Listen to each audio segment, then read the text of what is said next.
Bienvenue sur MC Sport.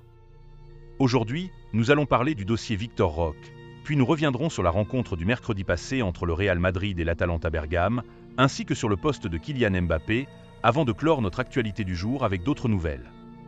Le mercredi passé, le Real Madrid a remporté sa 6e Supercoupe de l'UEFA, devenant ainsi le club ayant remporté le plus de fois ce trophée. Kylian Mbappé et Endrick ont remporté leur premier trophée sous le maillot madrilène, et voici ce que Kylian Mbappé a déclaré à la fin du match. « J'ai attendu ce moment toute ma vie. Jude Bellingham a été couronné homme du match. » Revenons maintenant sur le poste occupé par Kylian Mbappé. Lors de la rencontre entre l'Atalanta Bergame et le Real Madrid, Kylian Mbappé a été un peu gêné à son poste et n'a pas pu s'exprimer pleinement.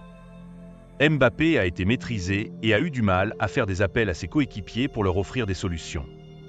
Sans les efforts de Valverde, Vinicius et Jude Bellingham, l'Atalanta Bergame aurait pu gagner la rencontre. Car il faut le reconnaître, l'Atalanta a mis Madrid en difficulté en première mi-temps, et c'est en seconde période que Madrid a su imposer son expérience et son jeu, ce qui leur a permis de remporter la finale. Comme l'avait dit Daniel Riolo autrefois sur le plateau de RMC Sport, Kylian Mbappé peine à s'exprimer en tant qu'attaquant de pointe, alors que si vous le mettez sur l'aile, il devient une menace pour la défense adverse. Je pense que si Ancelotti ajustait Rodrigo Goes en tant qu'attaquant de pointe et offrait l'aile droite à Mbappé, ce dernier pourrait mieux s'exprimer qu'en pointe. Mis à part le deuxième but qu'il a marqué hier, il n'a pas été décisif sur le terrain. Et vous, chers supporters du Real Madrid, comment avez-vous trouvé les performances de Kylian Mbappé? N'hésitez pas à me le faire savoir en commentaire. Comme convenu, nous allons encore parler du dossier Victor Roque que j'avais évoqué dès le début de cette semaine. Comme je vous l'avais dit hier, Everton a proposé une offre de 28 millions d'euros à Barcelone pour le dossier Victor Roque, une offre que Barcelone trouve très basse et pour laquelle il souhaite un peu plus avant de laisser partir le joueur.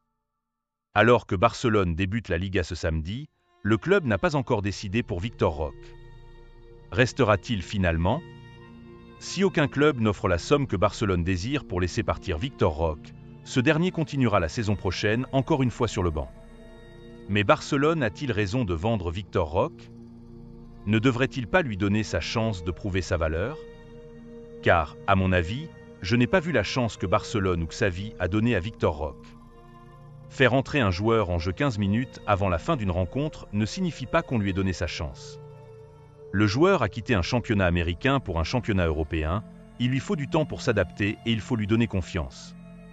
Si Barcelone arrive à vendre Victor Roque, je suis sûr qu'ils le regretteront plus tard, car normalement, si Barcelone devait vendre de joueurs dans son effectif, ce seraient Ferran Torres et Lewandowski. Ferran Torres peine à faire des efforts, n'a rien fait d'extraordinaire pendant la précédente saison et n'a rien montré lors du récent UEFA Euro. Quant à Lewandowski, il n'est plus comme avant, il perd en qualité, il a pris de l'âge et peine à faire du bon travail. Suite à son Euro et aux Jeux Olympiques réussis, Barcelone veut prolonger le contrat de Fermin jusqu'en 2029. Le numéro 2 laissé vacant par Joao Cancelo a été attribué à Pau Curbasi. D'après les informations, Dani Olmo ne débutera pas la Liga avec le FC Barcelone ce samedi, car Barcelone n'aurait pas encore inscrit le joueur. Depuis la saison précédente, Erik ten Hag cherche à recruter son ancien joueur, qui évolue maintenant sous le maillot barcelonais. Alors qu'aucune réponse de Barcelone n'a été donnée pour le moment, Erik ten Hag souhaite avoir Frenkie de Jong dans son effectif. Alors que la situation de Frenkie de Jong est un peu critique, Manchester souhaite le recruter pour la prochaine saison. Barcelone, de son côté, n'a pas répondu aux propositions des Red Devils, car en période de crise, Barcelone cherche à réduire le salaire de Frenkie de Jong tout en prolongeant son contrat. Rappelons que le contrat de Frenkie de Jong prend fin en 2026 et, vu la tournure des événements, de Jong pourrait être intéressé par la Premier League et quitter Barcelone.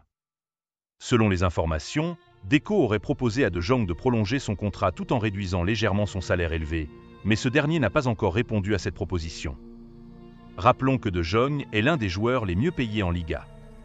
Mais pensez-vous réellement que Frenkie de Jong partirait chez les Red Devils? N'hésitez pas à le dire en commentaire.